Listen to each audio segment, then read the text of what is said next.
Welcome to morning news with RK. ఈ రోజు ప్రధాన పత్రికల్లో వచ్చినటువంటి వార్తలు విశ్లేషిద్దాం.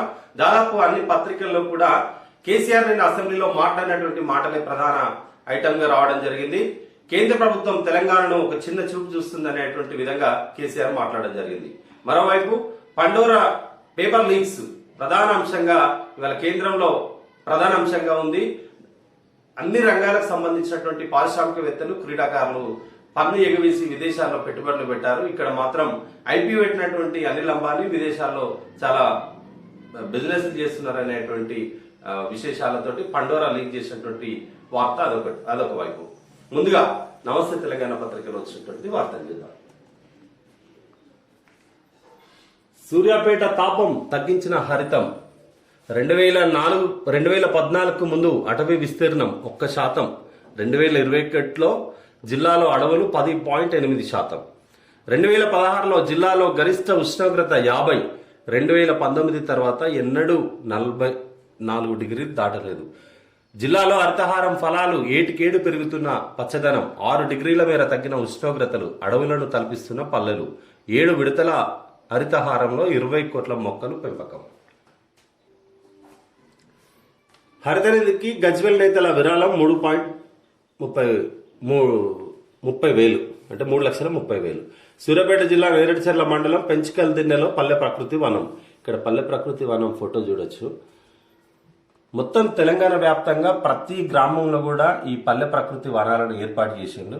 దానికి మనం అంటే తెలంగాణ ఎంత ముందు చూపు ఉంటే, నాయకత్వానికి ఎంత ముందు చూపు ఉంటే ఇలాంటి ఫలితాలు ఒక 6 సంవత్సరాల్లోనే 7 సంవత్సరాల్లోనే మనకు వచ్చిందో చూడొచ్చు. సూర్యాపేట జిల్లాలో 50 డిగ్రీల ఉష్ణోగ్రత ఉండేదట, అదే ఇప్పుడు 44 డిగ్రీలు దాటలేదు. చెట్ల పెంపకం ద్వారానే వర్షాలు సమృద్ధిగా కురుస్తాయి, ఉష్ణం తగ్గిపోతుంది, ప్రజలు సుభిక్షంగా ఉంటారు.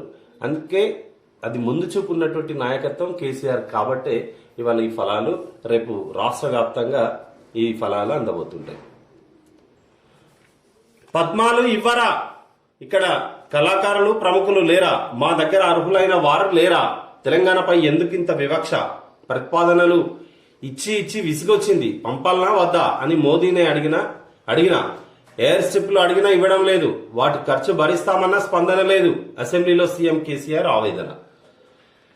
తెలంగాణ చాలా ఉజ్వలమైన చరిత్ర, సంస్కృతి, సాంప్రదాయాలు, కళలతో కూడుకున్న ప్రాంతం. ఉమ్మడి ఏపీలో తెలంగాణ ప్రాంతాన్ని నిర్లక్ష్యం చేశారు. తెలంగాణలో అనేక అద్భుత జలపాతాలు ఉన్నాయి, గడీలు, కోటలు, బురుజులు, చారిత్రక అవశేషాలు అనేకం ఉన్నాయి. రామప్ప చాలా ఉన్నతమైంది. అలంపూర్లోని జోగులాంబ ఆలయం అష్టాదశ శక్తి పీఠాల్లో ఒకటి. దీని ప్రభావాన్ని కూడా సమైక్య రాష్ట్రంలో బయటికి రాకుండా చేశారు. ప్రభుత్వం ఇప్పటి వరకు విద్యుత్, వ్యవసాయం, సాగు, తాగునీటి మీద దృష్టి పెట్టింది. ఇకపై చారిత్రక ప్రదేశాలపై దృష్టి సారిస్తుంది. అన్ని నియోజకవర్గాల్లోని పర్యాటక ప్రాంతాల అభివృద్ధికి చర్యలు తీసుకుంటుంది. రాష్ట్రంలో పర్యాటక రంగ అభివృద్ధికి ప్రాధాన్యం. మీ ప్రాంతాల్లో పర్యాటక స్థలాలను గుర్తించండి. మంత్రి శ్రీనివాస్ గౌడ్కు ప్రతిపాదనలు పంపండి. ఎమ్మెల్యేలతో కమిటీ వేసి అభివృద్ధి చేసుకుందాం. మన శాలివాహనుల సామ్రాజ్యం మగధలా ఉండేది. మన చరిత్రను ప్రపంచానికి చాటాల్సి ఉన్నది. అసెంబ్లీ ప్రశ్నోత్తరాలలో నమస్తే తెలంగాణలోని మన చరిత్ర వ్యాసాన్ని ప్రస్తావించిన సీఎం కేసీఆర్. ఇప్పటి వరకు సాగునీరు, తాగునీరు, వ్యవసాయం వీటి మీద దృష్టి పెట్టినటువంటి, విద్యుత్తు ఇలాంటి అంశాలపై దృష్టి పెట్టినటువంటి కేసీఆర్ ఇప్పుడు ఇక్కడ పర్యాటకంగా తెలంగాణ ప్రాంతం ఒక చరిత్ర గల గడ్డ తెలంగాణ. కాబట్టి గడ్డ విశిష్టతను ప్రజలకు తెలవాలి, ప్రపంచానికి తెలిసే విధంగా ఏ నియోజకవర్గాల్లో ఎక్కడ పర్యాటక ప్రాంతాలు ఉన్నాయో ఆ ప్రాంతాలను గుర్తించాలని ఎమ్మెల్యేలకు సూచించడం జరిగింది. పర్యాటక శాఖను అభివృద్ధి పరచాలంటే అన్ని నియోజకవర్గాల్లో కూడా పర్యాటకులు రావాలంటే ఇక్కడ అభివృద్ధి జరగాలి. కాబట్టి అవి ఎక్కడెక్కడ చూడండి, దాన్ని అభివృద్ధి చేసుకుందామని ముఖ్యమంత్రి నిన్న కోరడం జరిగింది అసెంబ్లీలో. అదేవిధంగా ఇక్కడ కళాకారులు ప్రముఖులు లేరా, మాకు తెలంగాణ ప్రభుత్వం పద్మశ్రీలకు, పద్మ విభూషణలు, కేంద్ర ప్రభుత్వం ఇచ్చేటువంటి అవార్డ్స్ కి ఇక్కడ నుండి అర్హులైన వారిని రికమెండ్ చేస్తుంది. మరి ఎన్ని ప్రతిపాదనలు ఇచ్చినా కూడా మాకు ఇచ్చి విసుగొచ్చింది, అసలు పంపాలనా వద్దా అని మోడీని అడిగినా అని ముఖ్యమంత్రి గారు చెప్పినటువంటి వారు. తెలంగాణ పట్ల కేంద్ర వివక్ష చూపుతుందని ముఖ్యమంత్రి కేసీఆర్ ఆవేదన వ్యక్తం చేశారు. రాష్ట్రానికి పద్మ పురస్కారాలు ఇవ్వడంలోనూ ఉపేక్ష వహిస్తున్నదని, ఎయిర్ స్ట్రిప్లకు అనుమతులు కోరితే పట్టించుకోవడం లేదని ఆక్షేపించారు. సోమవారం అసెంబ్లీ ప్రశ్నోత్తరాల సమయంలో రాష్ట్ర అభివృద్ధిపై సభ్యులు అడిగిన ఓ ప్రశ్నకు ముఖ్యమంత్రి జోక్యం చేసుకుని మాట్లాడారు. తెలంగాణపై చూపుతున్న నిర్లక్ష్యం పట్ల ఇటీవల ఢిల్లీలో ప్రధానమంత్రితో జరిగిన సమావేశంలోనూ గొడవ పెట్టుకున్నానని చెప్పారు. పద్మ అవార్డుల కోసం పేర్లు పంపించమంటారా వద్దంటారా అని అడిగానని, ప్రతిపాదనలు పంపించి విసిగిపోయిన నేపథ్యంలో తాను ప్రధానిని అడిగానన్నారు. మా దగ్గర కళాకారులు లేరా, కళలు లేవా, వివిధ రంగాల్లో సేవలు చేసిన విశిష్ట వ్యక్తులు లేరా, పద్మ అవార్డుకు మా దగ్గర అర్హులైన వారు లేరా, తెలంగాణకి ఎందుకు అవార్డు ఇవ్వడం లేదని ప్రధానిని నిలదీసినట్టు చెప్పారు. మీరు బుచ్చుకోవద్దు, తప్పకుండా సానుకూలంగా పరిశీలిస్తామని ప్రధాని మోదీ చెప్పారని వెల్లడించారు. ఇది ముఖ్యమంత్రి ఈ గడ్డ మీద ఉన్నటువంటి ప్రేమ కాబట్టి అట్లా అడిగింది. ఇది కేంద్రంపై నేను విమర్శిస్తూ మాట్లాడినటువంటి వార్త. తొలిద్రోహి రేవంత్, కాంగ్రెస్ పార్టీ జంగు పట్టిన సైరన్ కుక్కలు చెంపిన విస్తరిలా మారింది. బండి సంజయ్ది అజీర్తి యాత్ర, పచ్చటి రాష్ట్రాన్ని ఓర్వలేని విపక్షాలు, రాష్ట్రమంతటా దళిత బంధు అమలు. TRS working president KTR Srikanth Chari విగ్రహానికి దండేస్తారట. శ్రీకాంత్ చారి తెలంగాణ ఉద్యమంలో తొలి అమరుడు. మరి మీరెవరు? తెలంగాణ తొలి ఉద్యమద్రోహి రేవంత్ కాదా? తెలంగాణ ఉద్యమకారులపైకి తుపాకీ పట్టుకొని పోయింది రేవంత్ కాదా? అసంటోడు జంగు సైరన్ ఊదుతాడట. జంగు ఎక్కడికి, సైరన్ ఎక్కడికి? కాంగ్రెస్ జంగు పట్టిన తుపాకీ, తుపేల్ నాయకుడు రేవంత్. జంగు లేదు, బంగు లేదు అంటూ నిన్న రేవంత్ను టార్గెట్గా చేసుకుని కాంగ్రెస్ పార్టీ నుండి టీఆర్ఎస్లో నల్లగొండకు సంబంధించిన చెండూరు మున్సిపల్ చైర్మన్ చంద్రకళ శేఖర్ అనే వాళ్ళు నిన్న టీఆర్ఎస్లో చేరడం జరిగింది. ఆ సందర్భంగా కేటీఆర్ మాట్లాడింది. ప్రత్యేక రాష్ట్ర ఉద్యమంలో చంద్రబాబు పంచెన చేరి తుపాకీ పట్టుకొని ఉద్యమకారులపైకి ఉరికిన రేవంత్ రెడ్డి తెలంగాణకు తొలి ద్రోహి అని టీఆర్ఎస్ వర్కింగ్ ప్రెసిడెంట్ మంత్రి కేటీఆర్ మండిపడ్డారు. అవన్నీ మరిచి వాళ్ళ శ్రీకాంత్ చారి విగ్రహానికి దండేసి సంతాపం ప్రకటిస్తారా అని ఆగ్రహం వ్యక్తం చేశారు. సోమవారం తెలంగాణ భవన్లో నల్లగొండ, వికారాబాద్ జిల్లాలకు చెందిన కాంగ్రెస్, టీడీపీ నేతలు, కార్యకర్తలు కేటీఆర్ సమక్షంలో టీఆర్ఎస్ లో చేరారు. ఈ సందర్భంగా కేటీఆర్ ప్రసంగం ఆయన మాటల్లోనే. నల్గొండకు ఫ్లోరోసిస్ ఇచ్చింది ఎవరు? కాంగ్రెస్ పరిస్థితి కుక్కలు చింపిన విస్తరణ మారింది. కశ్మీర్ నుంచి కన్యాకుమారి దాకా ఏరిన పార్టీ వాళ్ళ 2-3 రాష్ట్రాల్లో అధికారంలో ఉంది. 60 ఏళ్లు పాలించిన కాంగ్రెస్ మునుగోడుకి ఏమిచ్చింది? ఫ్లోరైడ్ సమస్యతో నడుములు వంకరపోయి, బొగ్గలు వంకరపోయి, మూర్లు చచ్చిపోయి మనుషులే చచ్చిపోతారో బతుకుతారో తెలియని పరిస్థితి ఇవాళ నల్లగొండ, మునుగోడు నియోజకవర్గాల్లో ఉంటే, టీఆర్ఎస్ ప్రభుత్వం వచ్చిన తర్వాత, తెలంగాణ ప్రభుత్వం వచ్చిన తర్వాత ఇంటింటికి గోదావరి నీళ్లను, కృష్ణ నీళ్లను ఇంటింటికి మిషన్ భగీరథ ద్వారా పోయి నల్లగొండలో ఫ్లోరైడ్ సమస్యను తీర్చడంలో ఉపయోగపడ్డది, సాధించింది తెలంగాణ. తెలంగాణ రాష్ట్రం ఏర్పడ్డాక ఏం జరిగింది అని అంటే, నల్లగొండలో ఫ్లోరోసిస్ నీళ్లు పోయినాయి, మిషన్ భగీరథ ద్వారా ఇంటికే నీళ్లు వచ్చినాయి. గోదావరి, కృష్ణ నీళ్లను తెలంగాణ వ్యాప్తంగా ఇస్తున్నటువంటి గొప్ప పథకం. మూసిపై 14 కొత్త వంతెనలు, రాజీ లేదు, పాత బస్తీ అభివృద్ధి పక్క. అసెంబ్లీలో మంత్రి కేటీఆర్.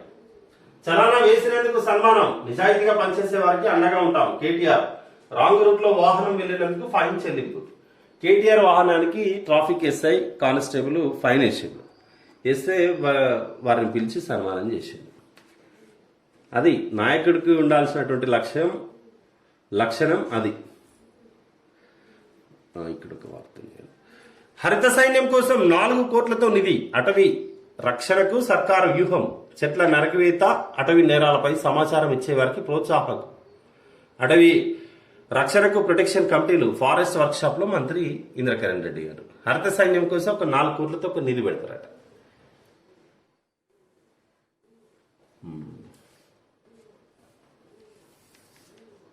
ఇద్దరికి వైద్య నోబెల్. జూలియస్ పాటపు షాన్లకు ఎంపిక చేసిన నోబెల్ కమిటీ శరీర స్పందనల గుట్టు విప్పినందుకు బహుమతి. ఇద్దరు అమెరికా శాస్త్రవేత్తలే. అసలు వేడి ఎట్లా తాకుతుంది, వేడి తాకడానికి గల కారణం ఎట్లా ఏంటి అనే దాని మీద వీళ్ళు పరిశోధన చేసింది ఇద్దరు. వారికి వైద్య నోబెల్ వచ్చింది. కోవిడ్ మృతుల కుటుంబాలకు 50,000 ఇవ్వాల్సిందే, ధ్రువపత్రం లేకున్నా నిరాకరించరాదు. రాష్ట్రాలకు సుప్రీంకోర్టు స్పష్టీకరణ. 50,000 కోవిడ్ మృతులకు ఇవ్వాల్సిందే. రేపటి నుంచి దసరా సెలవులు. స్కూళ్లకు 12, ఇంటర్కు 4 రోజులు. రేపటి నుంచి దసరా సెలవులు. చిన్న బతుకమ్మ స్టార్ట్ కదా, రేపటి నుండి బతుకమ్మ పండుగ. ఇంటర్ పరీక్షల టైం టేబుల్లో స్వల్ప మార్పు. హుజురాబాద్ ఉప ఎన్నిక నేపథ్యంలో బోర్డు నిర్ణయం. ఓకే. నాడు రోజువారీ కూలీ, నేడు సూపర్ మార్కెట్ యజమాని. దశమార్చిన దళిత బంధు పథకం. సీఎం కేసీఆర్ దేవుడు కృతజ్ఞత తెలిపిన లబ్ధిదారు సంధ్య. కిరాణం షాప్ అంటే సూపర్ మార్కెట్ పెట్టుకున్నదట. నిన్నటిదాకా రోజువారీ కూలీ. No fire only hire. Corona వేళ చెక్కు చెదరని రాష్ట్ర ఐటీ నిపుణులను కాపాడుకోవడంపై దృష్టి. ఫ్రెషర్ల నియామకాలకు ప్రాధాన్యం. వర్క్ ఫ్రం హోంతో పెరిగిన ఉత్పాదకత. వెల్లువల వస్తున్న కొత్త ప్రాజెక్టులు. హైసియా సర్వేలో ఐటీ సంస్థల వెల్లడి. కరోనా వేళ ఐటీ ఒకటే బాగుంది నిజానికి. అందరూ అన్ని రంగాలు కూడా కుదేలు అయిపోయినాయి, కానీ ఐటీ రంగం మాత్రం ఇంకా వాళ్ళకు ఎక్కువ ఉత్పాదకత, ప్రొడక్షన్ ఎక్కువ వచ్చింది. వర్క్ ఫ్రం హోమ్ తోటి ఇంటి దగ్గర చాలా ప్రెజర్ ఉండే ఉద్యోగులకు. వారికి ఖర్చు తగ్గింది, ఉత్పాదకత, ప్రొడక్షన్ పెరిగింది. కొత్త ఫ్రెషర్లను కూడా ఇప్పుడు అపాయింట్ చేసుకుంటున్నారట. మనకు చాలా కొత్త ప్రాజెక్టులు ఇక్కడికి వస్తున్నాయి. మూత బడి ఓపెన్. నెల రోజుల వ్యవధిలో తెరుచుకున్న 118 జీరో అడ్మిషన్ పాఠశాలలు. ప్రభుత్వ చొరవతో రాష్ట్ర వ్యాప్తంగా మళ్లీ మొదలైన 212 బడులు. ప్రైవేటును వీడి ప్రభుత్వ బడుల్లో చేరిన 2,20,000 మంది. ప్రభుత్వ పాఠశాలల్లో 2,20,000 మంది కొత్తగా జాయిన్ అయ్యారట. ప్రైవేటు నుంచి ఇక్కడికి. ప్రైవేట్ స్కూళ్ల నుంచి ప్రభుత్వ పాఠశాలల్లో చేరే వారి సంఖ్య సైతం రోజు రోజుకు పెరుగుతున్నది. ఇప్పటి వరకు 2,20,000 మంది విద్యార్థులు ప్రైవేట్ స్కూళ్లను వీడి సర్కార్ బడుల్లో చేరారు. ఆగస్టు మొదటి వారంలో 1,14,000 మంది ప్రైవేట్ స్కూళ్లను వీడగా అక్టోబర్ మొదటి వారం వరకు వీరి సంఖ్య 2,20,000కు చేరుకుంది. వాస్తవానికి మరికొందరు సర్కార్ బాట పట్టిన ఆయా విద్యార్థుల పేర్లను చైల్డ్ ఇన్ఫో నుంచి ప్రైవేట్ స్కూళ్లు తొలగించడం లేదు. దీంతో సమస్యలు తలెత్తుతున్నందున మంగళవారంలోగా చైల్డ్ ఇన్ఫోలో విద్యార్థుల వివరాలు నమోదు చేయాలని ఎంఈఓలకు ఆదేశాలు జారీ చేసింది. ఓకే, ఇది కావాల్సింది. విద్యను మొత్తం ఇంకా ఎన్ని కోట్లు కేటాయించినా ఆ విద్యను ప్రైవేట్ చేతుల నుండి తీసుకోవాలి. ఉచిత విద్య అందాలి, ఉచిత వైద్యం అందాలి. అదే అభివృద్ధి. పన్ను ఎగవేసిన సచిన్, అనిల్ అదానీ రహస్య పత్రాలను వెల్లడించిన ఐసిఐజే జాబితాలో 380 మంది భారతీయులు. కిరణ్ మజుందార్ షా, నీరా రాడియా కూడా. సిబిడిటి చైర్మన్ నేతృత్వంలో దర్యాప్తు. కేంద్ర ప్రభుత్వం పన్ను ఎగవేసి ఇక్కడనేమో ఏం లేదని చెప్తారు, విదేశాల్లో పోయి కంపెనీలు పెడతారు. వారి గురించి ఐజేసీజే 380 మంది ఉన్నారట. అలా రాజకీయ నాయకులు, క్రీడాకారులు, మన పారిశ్రామికవేత్తలు అందరూ. నిలిచిన వాట్సాప్, ఫేస్బుక్ సేవలు ప్రపంచ వ్యాప్తంగా సమస్య. సోమవారం రాత్రి 9 గంటలకు మొదలు గంటలు గడిచినా పరిష్కరించిన ఫేస్బుక్. నిన్న రాత్రి 9 గంటల నుండి ఈ వాట్సాప్, ఫేస్బుక్ నిలిచిపోయింది. అందరూ ఏమైనా ఇంటర్నెట్ ప్రాబ్లమా, ఫోన్ ప్రాబ్లమా అని చాలా టెన్షన్ పడ్డారు ఏమైందని. ఇండ్ల అమ్మకాల్లో హైదరాబాదే నంబర్ 1, 372% వృద్ధితో దేశంలోనే టాప్. జూలై సెప్టెంబర్లో 9,256 కొత్త యూనిట్లు ప్రారంభం. ఆఫీస్ స్పేస్ లో 1.9 లక్షల చదరపు అడుగుల అమ్మకాలతో 2వ స్థానం. Q3 నివేదిక విడుదల చేసిన నైట్ ఫ్రాంక్ ఇండియా. ఇది హైదరాబాద్ నంబర్ 1 ఉందట. ఇది నమస్తే తెలంగాణ పత్రికలో వచ్చిన వార్తలు. ఈనాడు చూద్దాం. స్తంభించిన వాట్సాప్, ఫేస్బుక్, ఇన్స్టాగ్రామ్. సర్వర్లో సమస్య కారణంగా నిన్న ఫేస్బుక్, వాట్సాప్లు, ఇన్స్టాగ్రామ్లు నిలిచిపోయినాయి. చాలా మంది అది చూడకపోతే ఏదో కోల్పోయినట్టు అనేక మంది అల్లాడిపోయినట. ఫేస్బుక్లోని పోస్టులు, లైక్ల గురించి తెలుసుకునేందుకు నిరంతరం తపన పడుతుంటారు. ఫోటోలు పంచుకోవడానికి ఇన్స్టాగ్రామ్ వైపు చూస్తారు. అంతగా అలవాటైపోయిన ఈ సామాజిక మాధ్యమాలు సోమవారం రాత్రి 9 గంటల నుంచి స్తంభించిపోవడం ప్రపంచవ్యాప్తంగా సంచలనం సృష్టించింది. ఈ సాంకేతిక సాధనాలపై ఆధారపడిన కొన్ని కోట్ల మంది ఎందుకు ఇలా జరిగిందో అర్థం కాక గంటల తరబడి నానా హైరాణ పడ్డారట. ఇది ఒకవైపు. ఇంద్రియాల రహస్యాన్ని ఛేదించిన శాస్త్రవేత్తలకు నోబెల్. డేవిడ్ జూలియస్, ఆర్డెమ్ పటాపౌటియన్లకు వైద్య శాస్త్రంలో ప్రతిష్టాత్మక పురస్కారం. వేడి, చలి, స్పర్శల అనుభూతులపై పరిశోధనలు. నొప్పుల నివారణ, గుండె చికిత్సలో నూతన విధానాలకు మార్గదర్శనం. ఇద్దరు అమెరికాకు సంబంధించిన వాళ్ళే. వీరిద్దరికి నోబెల్ వచ్చింది. కేంద్రం చిన్నచూపు, పర్యాటకం సహా రాష్ట్రానికి సంబంధించిన పలు అంశాలపై పట్టించుకోవడం లేదు. పద్మశ్రీ పురస్కారాలపై ప్రధానితో గొడవ పెట్టుకున్న విమానాశ్రయాలు కట్టుకుంటామన్న 6.5 ఏళ్లుగా తేల్చడం లేదు. శాసనసభలో ముఖ్యమంత్రి కేసీఆర్. తెలంగాణకు ఉజ్వలమైన చరిత్ర ఉంది. విశిష్ట సంస్కృతి సాంప్రదాయాలు కళలతో కూడుకున్న ప్రాంతం ఇది. ఇదంతా చారిత్రక ప్రదేశం. విశేషమైన అటవీ సంపద ఉంది. పురాతన కోటలు అనేక రాష్ట్రంలో ఉన్నాయి. 58 ఏళ్లుగా ఈ ప్రాంతం నిర్లక్ష్యానికి గురైంది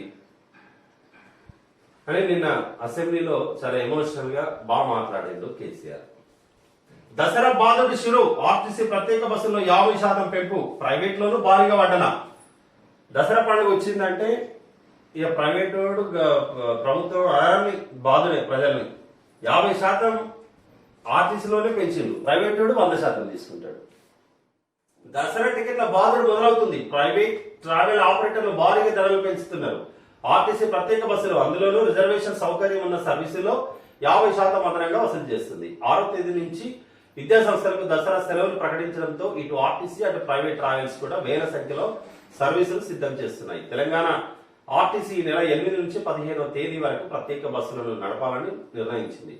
ప్రైవేట్ ట్రావెల్స్ కూడా 7వ తేదీ నుంచి బస్సుల సంఖ్య పెంచాయి. ప్రైవేట్ సంస్థలు టికెట్ ధరను 100 నుంచి 125% పెంచినాయి. రైతు మరణాలపై బగ్గు. నిరసనలతో అట్టుడికిన యూపీ, ఢిల్లీ, పంజాబ్, హర్యానా. దేశవ్యాప్తంగా రైతు సంఘాలు, విపక్షాల ఆందోళన. లఖింపూర్ భేరీకి వెళ్లకుండా విపక్ష నేతల అడ్డగింత. మంత్రి కుమారుడు సహా పలువురిపై కేసులు. లక్నోలో నిరసనకారుల ఆగ్రహ జ్వాలకు దహనమవుతున్న పోలీసు జీపు. నిన్న అంటే ఆరోపణలు ఎదుర్కొంటున్నాడు. నేను లేడు అనేమో మంత్రి కొడుకు చెప్తున్నాడు, ఉన్నాడు అనే ప్రత్యక్ష సాక్షులు చెప్తున్నారు. మొత్తానికి అది పెద్ద చిచ్చుగా మారింది. 4 నిన్న రైతులు మరణించిండ్రు. వారికి ఉత్తరప్రదేశ్ ప్రభుత్వం ఉద్యోగం, నష్టపరిహారం కూడా ప్రకటించింది వారి కుటుంబాలకి. స్టే ఉందిగా, ఆందోళన ఎందుకు? న్యాయ పోరాటమా, రోడ్లపై ఆందోళన? తేల్చుకోండి. లఖింపూర్ మరణాలకు ఎవరు బాధ్యత తీసుకోరు? రైతుల పిటిషన్పై సుప్రీంకోర్టు వ్యాఖ్యలు. ఇది స్టే ఉంది కదా. ఇప్పుడు ఏదైతే అగ్రి చట్టాలు, ఏవైతే వ్యవసాయ నూతన చట్టాలను కేంద్ర ప్రభుత్వం ప్రవేశపెట్టిందో ఆ చట్టాలపై సుప్రీంకోర్టు స్టే ఇచ్చింది. ఇంకా ఆందోళన ఎందుకు చేస్తున్నారు? ఈ జరిగే నష్టాలకు ఎవరు బాధ్యత తీసుకోరు, ఎట్లా అని నిన్న సుప్రీంకోర్టు ఘాటుగానే వ్యాఖ్యానించింది. ఆరోగ్యశ్రీలో డెంగీ చికిత్స ప్రైవేట్లో నిరాకరిస్తే చర్యలు. సభలో మంత్రి హరీష్ రావు. డెంగీకి ఆరోగ్యశ్రీ పెట్టిందట. ఎంతమందికి అది ఉపయోగం? ఇది డెంగీ ఇప్పుడు చాలా మంది డెంగీ వ్యాధితోటి ప్రైవేటు దోచుకుంటున్నారు. ప్రైవేట్ ఆసుపత్రులు అయితే దాన్ని ఇప్పుడు ఆరోగ్యశ్రీ పరిధిలోకి తీసుకొచ్చింది కాబట్టి చాలా ఊరట. ప్రతి చెరువుకు బృహత్ ప్రణాళిక. రాజధానిలో తటాకాలకు కొత్త రూపు. ఆక్రమణల తొలగింపునకు పునరావాస కార్యక్రమం. జీహెచ్ఎంసీ పరిధిలో ప్రత్యేక కమిషనర్ నియామకం. ప్రతి చెరువును అభివృద్ధి చేసే దిశగా, దాన్ని కాపాడుకునే దిశగా ఒక హైదరాబాద్ లో బాహ్య ఓఆర్ఆర్ ఉంది కదా, లోపల ఉన్నటువంటి చెరువుల పరిరక్షణకు పురపాలక శాఖ ప్రత్యేక చర్యలు తీసుకుంటున్నారు. తెలంగాణ తొలిద్రోహి రేవంత్ రెడ్డి. సంజయ్ది అజీర్తి యాత్ర. అన్ని నియోజకవర్గాల్లో దళిత బంధు. తెరాస కార్యనిర్వాహక అధ్యక్షుడు కేటీఆర్.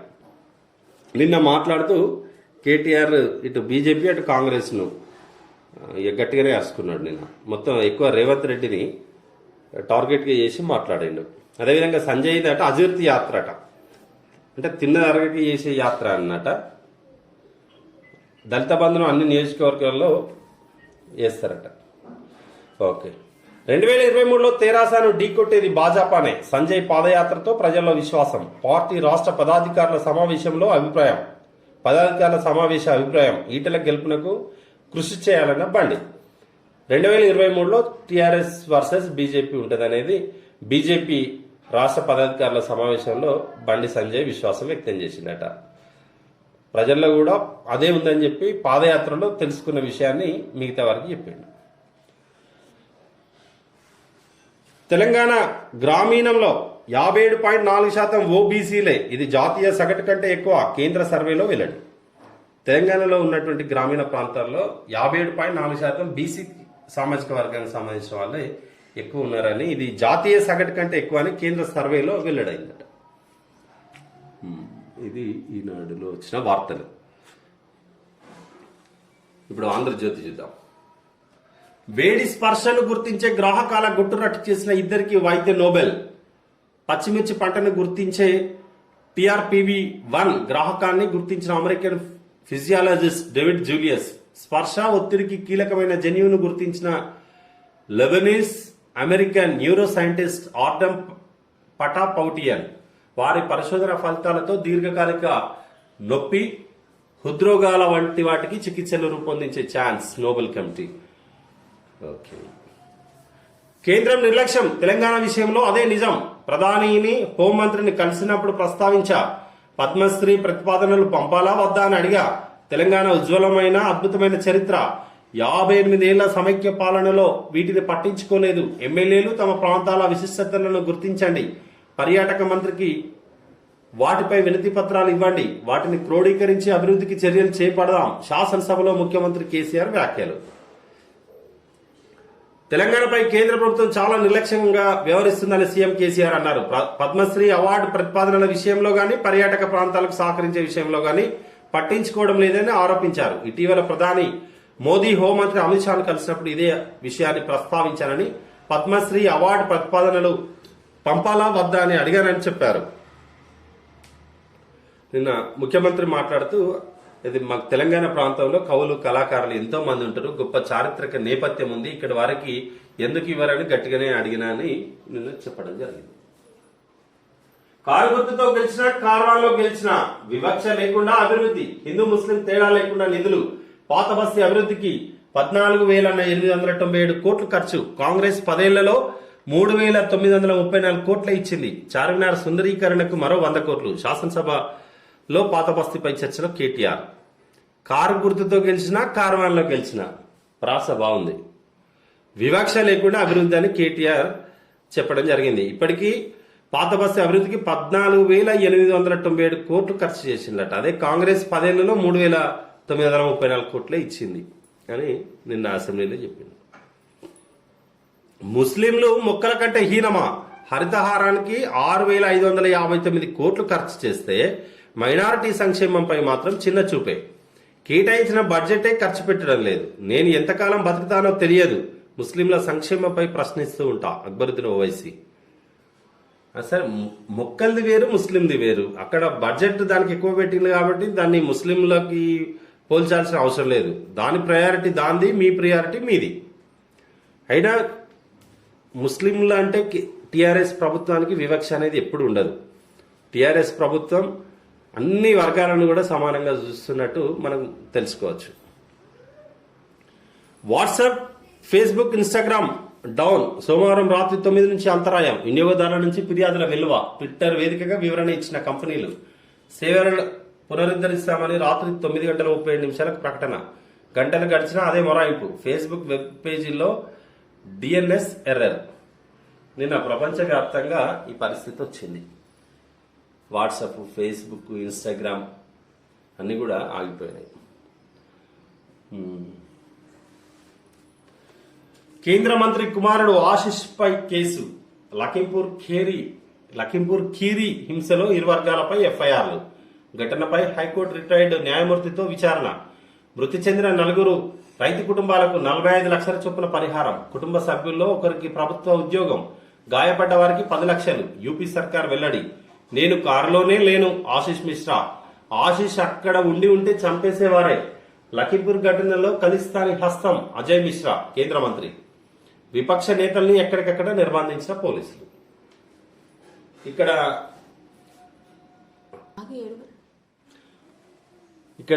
ఆశిష్ పై కేసు అయితే నమోదు చేసిండు. దీంట్లో ఖలిస్తాన్ పాత్ర ఉందని అజయ్ మిశ్రా, ఆశిష్ కేంద్ర మంత్రి కుమారుడి కేంద్ర మంత్రి అజయ్ మిశ్రా చెప్తున్నాడు. నిన్న విపక్ష నేతల్ని ఎక్కడికక్కడ నిర్బంధించినట్టు పోలీసులు. ఇది అంతిమ యాత్రలో స్థానికులు. లఖింపూర్ వంటి ఘటనలకు ఎవరిది బాధ్యత? సాగు చట్టాలపై స్టే ఉండగా ఇంకా నిరసనలు ఎందుకు? ఆందోళనలకు మాత్రం అనుమతులు అడుగుతారు. సత్యాగ్రహం అనుమతికి పిటిషన్పై సుప్రీం ప్రశ్నలు. మళ్ళీ ఇంకా ఆందోళన ఎందుకు, ఇప్పటికే రోడ్లన్నీ హైదరాబాద్ ఢిల్లీని బ్లాక్ చేసేసిండు. మీకు ఎట్లయితే హక్కులు ఉంటాయో బాధ్యతలు మిగతా వారికి కూడా హక్కులు ఉంటాయి కదా, మిగతా ప్రజలకు కూడా మీరు ఒక్కరే కాదు కదా అని సుప్రీంకోర్టు గట్టిగానే వాళ్ళని ప్రశ్నించింది. సాగునీటిపై త్రిముఖ వ్యూహం, భారీ మధ్య తరహా ప్రాజెక్టులతో పాటు చిన్ననీటి వనరులపైన ప్రత్యేక దృష్టి. ట్రైబ్యునల్లో కొట్లాడి కృష్ణాలో వాటా, ఆరోగ్యశ్రీ కింద 160 కోట్లే పెండింగ్. 15వ ఆర్థిక సంఘం నిధుల్లో పైసా రాలే. జీడీపీ కంటే రాష్ట్ర జీఎస్డీపీనే ఎక్కువ. అసెంబ్లీలో మంత్రి హరీష్ రావు 3 రకాలుగా విభజించి ప్రాజెక్టులను ప్రత్యేక దృష్టి పెడతారట. నీటి వనరులను కాపాడుకోవడానికి కృష్ణాలో మన వాటా కోసం ట్రిబ్యునల్లో కొట్లాడైనా పట్టుకొస్తామని అంటున్నారు. ఆరోగ్యశ్రీ కింద ఇప్పటి వరకు ప్రైవేట్ హాస్పిటల్ వాళ్ళు చెప్తుంటారు కోట్లు ఇవ్వాలని, మొత్తం 160 కోట్లు పెండింగ్ అని చెప్తున్నారు. వాళ్ళేమో వేల కోట్ల లెక్క చెప్తారు. ఎన్నికలు జరిగే చోట నిధుల కేటాయింపు. మనుగురు, సారపాక, ఆసిఫాబాద్ లో ఎన్నికలు నిర్వహించాలి. ప్రభుత్వ పనితీరుపై అసెంబ్లీలో టీఆర్ఎస్ ఎమ్మెల్యే రేగా మండిపాటు. ఆయన రేగా కాంతారావు టీఆర్ఎస్ పార్టీకి సంబంధించిన విప్పు, ఆయనే ప్రభుత్వ పనితీరుపై అసెంబ్లీలో మండిపడ్డాడట. ఆర్యన్ ఖాన్ కు అంతర్జాతీయ డ్రగ్స్ ముఠాలతో లింకులు. వాట్సాప్ చాటింగ్ తో తెలుస్తుంది. వారం రోజుల ఎన్సీబీ కస్టడీకి ఇవ్వండి, కోర్టుకు అదనపు సోలిసిటర్ జనరల్ విజ్ఞప్తి. ఖండించిన ఆర్యన్ తరపు న్యాయవాది.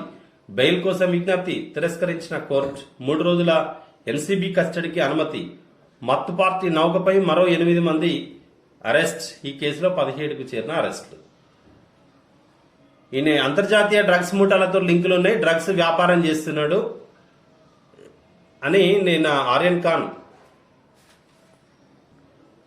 షారుఖ్ ఖాన్ కొడుకు గురించి ఒకవైపు కోర్టుకు అదనపు సాలిసిటర్ జనరల్ చెప్తే, అతని తరపు ఆర్యన్ ఖాన్ తరపు న్యాయవాది మాత్రం దీన్ని తీవ్రంగా ఖండించిండట. అంటే ఆర్గ్యుమెంట్స్ లో వాటన్నిటిని డినై చేస్తూ అతనికి డ్రగ్స్ వ్యాపారం చేయాల్సిన అవసరం లేదు, ఆ నౌకను కొనేంత శక్తి ఉన్నటువంటి, అంటే ఫైనాన్షియల్ గా అంత వెల్ ఎస్టాబ్లిష్ అయినటువంటి వ్యక్తి కాబట్టి అతనికి ఇలాంటి వ్యాపారం చేయాల్సిన అవసరం లేదని చెప్పి కోర్టులో ఆర్గ్యుమెంట్ చేయడం జరిగింది.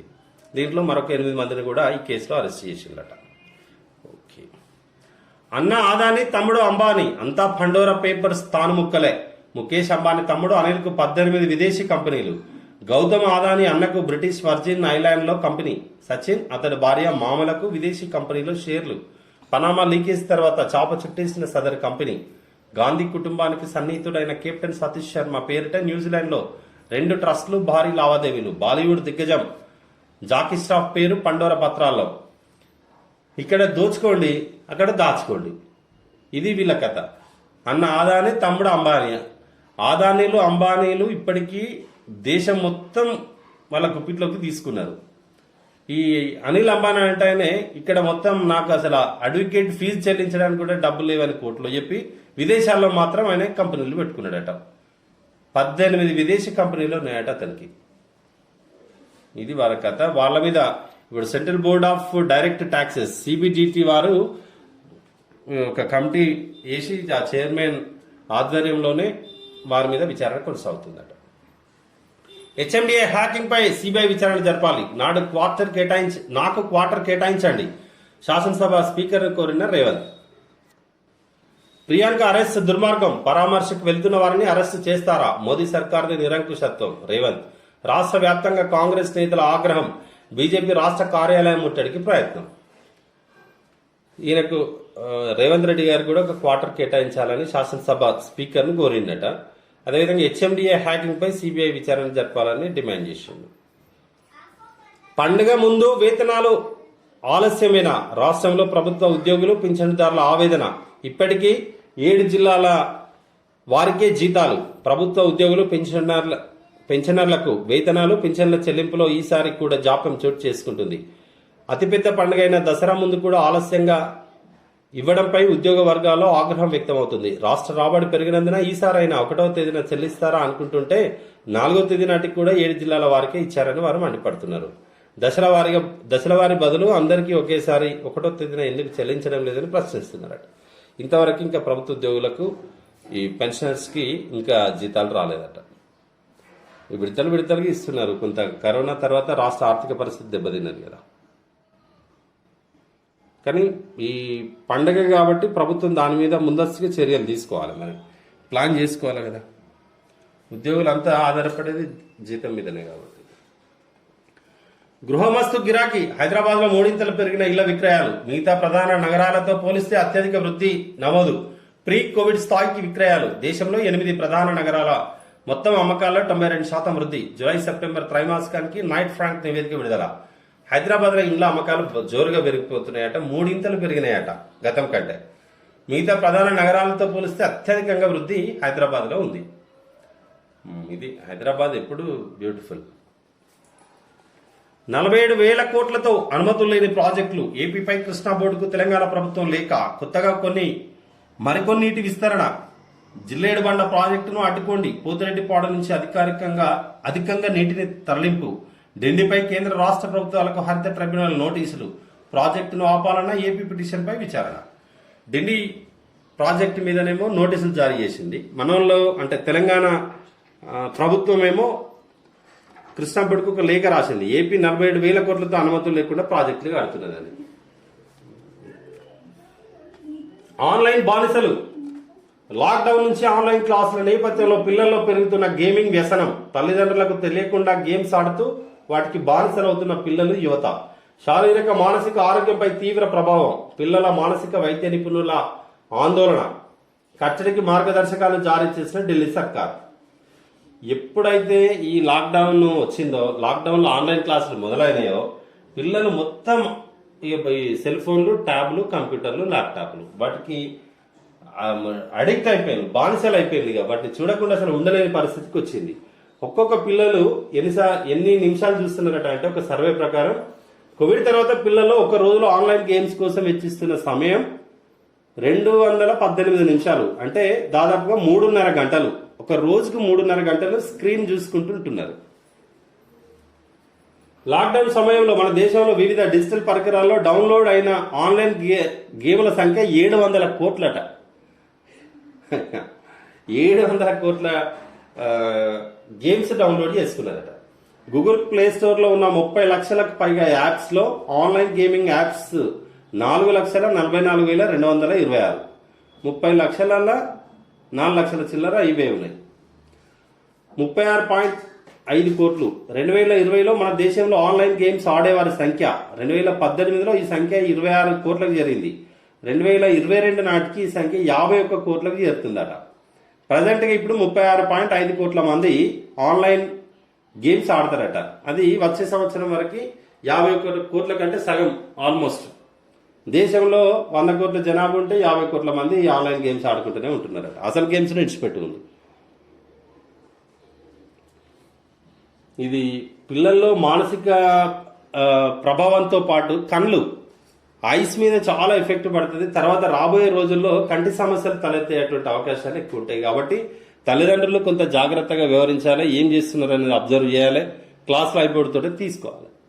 మొబైల్ గేమ్స్ ఆడొద్దన్న తండ్రి, కూతురు ఆత్మహత్య. హైదరాబాద్ లో విషాదం. ఇగో ఇది అలవాటు అయిపోయినాక తర్వాత జరిగేది ఇది. కూతురు ఆత్మహత్య.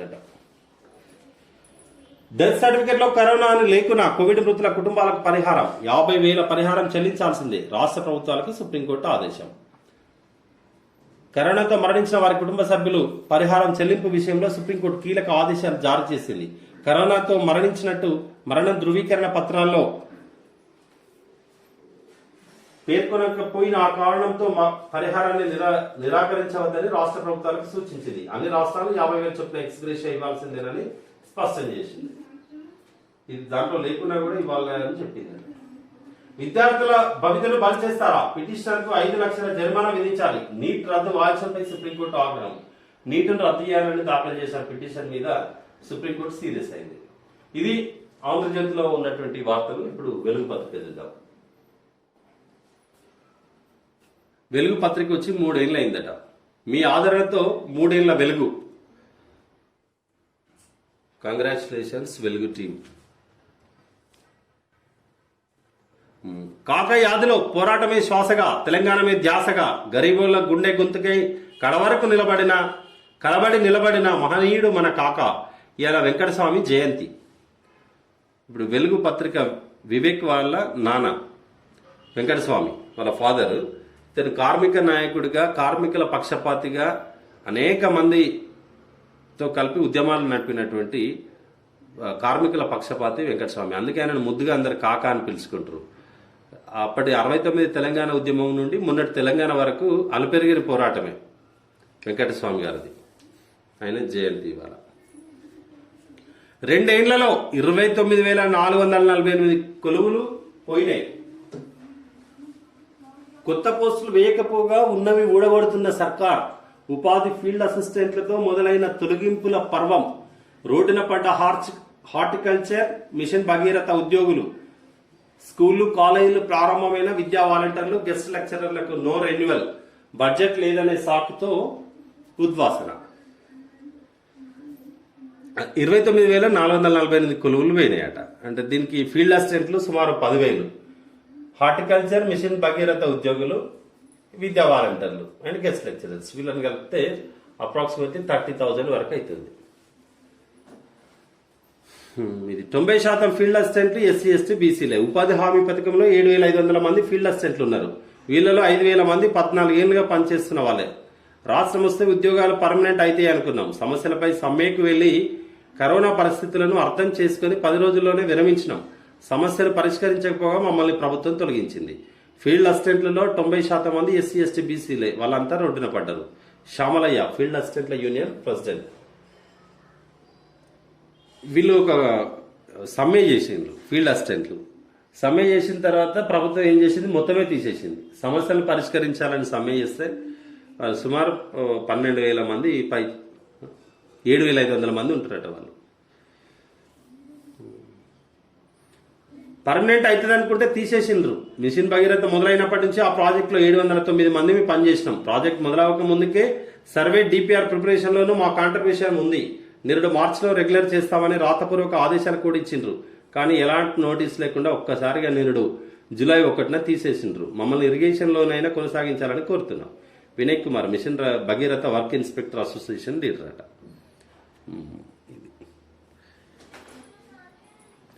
ఆగిన వాట్సాప్, ఫేస్బుక్, ఇన్స్టా సేవలకు అంతరాయం సరి చేస్తున్నామన్న సోషల్ మీడియా సంస్థలు. ఓకే, అది నిన్న ఆగిపోయిన వార్త. గోదావరికి రికార్డు వరద. గత 35 ఏళ్లలో ఇదే అత్యధికం. 4 నెలల్లో సముద్రంలోకి 2,500 టీఎంసీల నీళ్లు. ఒక్క సెప్టెంబర్ నెలలోనే 1,200 టీఎంసీలు వృధా. ఈ వానాకాలంలో భారీ వర్షాలు, ప్రవాహాలు. ఎస్ఆర్ఎస్పీ నుంచి తుపాకులగూడెం వరకు గేట్లన్నీ కుల్లా. భారీగా వరద. అంటే మహారాష్ట్రలో వర్షం పడడం వల్ల, ఇక్కడ తెలంగాణలో వర్షం పడడం వల్ల గోదావరికి రికార్డు స్థాయిలో వరద వచ్చిందట. దీంతో అన్ని ప్రాజెక్టులు కూడా గోదావరి కింద ఉన్నటువంటి గోదావరి నది మీద ఉన్నటువంటి ప్రాజెక్టులు అన్ని కూడా మంచిగా నిండిపోయినాయి. ఇది సెప్టెంబర్ 8న భూపాల్పల్లి మేడిగడ్డ లక్ష్మీ బ్యారేజ్ వద్ద నిండుగా ప్రవహిస్తున్న గోదావరి. ఇక్కడ 15,000 కోట్లతో ఓల్డ్ సిటీ అభివృద్ధి చేసినాం. మూసీపై 14 ఐకానిక్ బ్రిడ్జిలు నిర్మిస్తాం. కేటీఆర్. కుతుబ్ షాహీ టూమ్స్, గోల్కొండ కోటకు హెరిటేజ్ హోదా కోసం ప్రయత్నిస్తున్నాం. చార్మినార్ పెడెస్ట్రియన్ ప్రాజెక్టుకు 100 కోట్లైనా ఖర్చు చేస్తాం. అభివృద్ధిలో రాష్ట్రమంతటికి సమ ప్రాధాన్యం ఇస్తామని వెల్లడి. ఓల్డ్ సిటీ అభివృద్ధి కోసం టీఆర్ఎస్ ప్రభుత్వం కృషి చేస్తుందని చెప్తున్నారు. మైనారిటీలకు చేసిందేమీ లేదు. 804 జీవోలు ఇచ్చి ఒక్క పైసా ఇయ్యలే. పాత బస్తీ ఇస్తాంబుల్ ఎప్పుడైతుంది? అక్బరుద్దీన్ ఓవైసీ. మైనారిటీలకు ఏం చేయలేదు మీరు, ఇస్తాంబుల్ చేస్తా అన్నారు పాత బస్తీని, మరి ఎప్పుడైతుంది, ఏం చేసిందని ప్రశ్నించింది. ఎలక్షన్ వస్తేనే ఫండ్స్ ఇస్తారా? అసెంబ్లీలో ప్రభుత్వ విప్ రేగ కాంతారావు. ప్రభుత్వంలో ఉండి ప్రభుత్వాన్ని విమర్శించిన నాయకుడు రేగ కాంతారావు విప్పుగా ఉన్నాడు. నియోజకవర్గ సమస్యల కోసం గలమెత్తుతున్నారు. కరోనా డెత్ కాదని సాకులు చెప్పొద్దు. 50,000 ఎక్స్గ్రేషియా ఇచ్చి తీరాల్సిందే. సుప్రీం. బాధిత కుటుంబాలకు ఏ రాష్ట్రం కూడా పరిహారం నిరాకరించొద్దు. ఆర్టీపీసీఆర్ వివరాల ఆధారంగా డెత్ సర్టిఫికెట్లు మార్చొచ్చు. మెడికల్ రికార్డులను పరిశీలించి ఎక్స్గ్రేషియా ఇవ్వచ్చు అని క్లారిటీ. ఇవి వెలుగు వచ్చిన వార్తలు. వెలుగు పత్రిక వచ్చి 3 years పూర్తయిందట. వాళ్ళ సెలబ్రేషన్స్ 3 years యానివర్సరీ అని ఇవి ఒక మన అంకం రంగ్ గారు ఒక ఆర్టికల్ రాయడం జరిగింది. ఇది ఈనాటి ప్రధాన పత్రికలో వచ్చినటువంటి వార్తలు, విశేషాలు. మా వీడియో మీకు నచ్చినట్టయితే లైక్ చేయండి, షేర్ చేయండి, మా ఛానల్ని సబ్స్క్రైబ్ చేయండి. Thank you.